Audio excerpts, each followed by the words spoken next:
Okay, so first things first.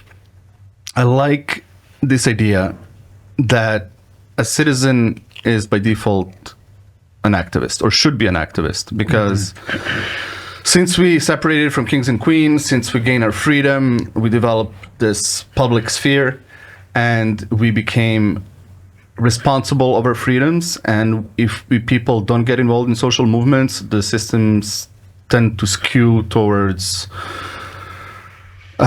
oligarchies. Money tends to go towards the richest people. We tend to lose our freedoms, you name it, right?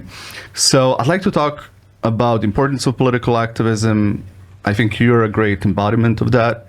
And I think it's really tragic that most people are not politically active.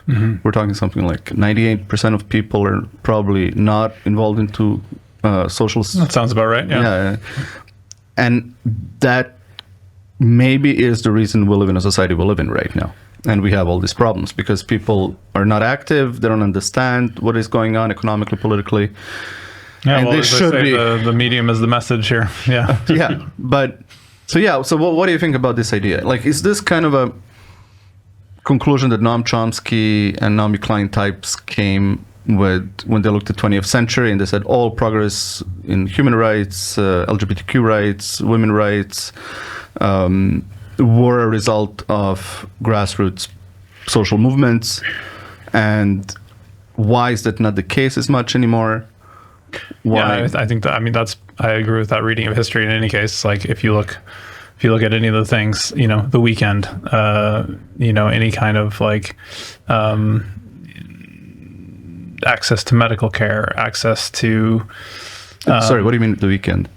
The Weeknd? Oh, well, we didn't used to have The Weeknd, but we had a thing called the labor movement that fought for a 5-day work week. I mean, in general, like, I start from the premise, like, which we sort of started with, and I think we all agree on that basically, is that, social struggle and the institutions that social struggle creates are the things that have, created the sort of social rights and the sort of dynamic,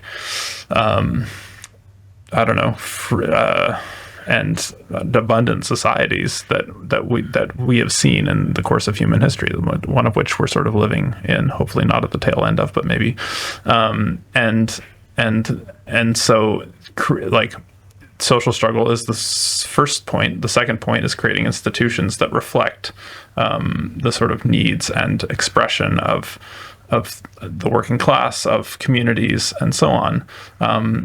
That preserve democratic rights and that expand the sort of collaboration and participation in society. And then if those are the building blocks of your society, then you are going to be able to have you're going to be able to allocate capital in ways that are actually serving human beings, as opposed to like creating some kind of abstract mechanism of commodity trading that could go completely off the rails, and you're dependent basically on some kind of centralized governing institution to like disrupt when the Sorcerer's Apprentice has all the like brooms like carrying the, I don't know if people know Fantasia, but when things get out, when the machine gets out of control and just starts doing its own thing, or pools capital into such a giant thing as has happened with Elon Musk and Jeff Bezos and so on.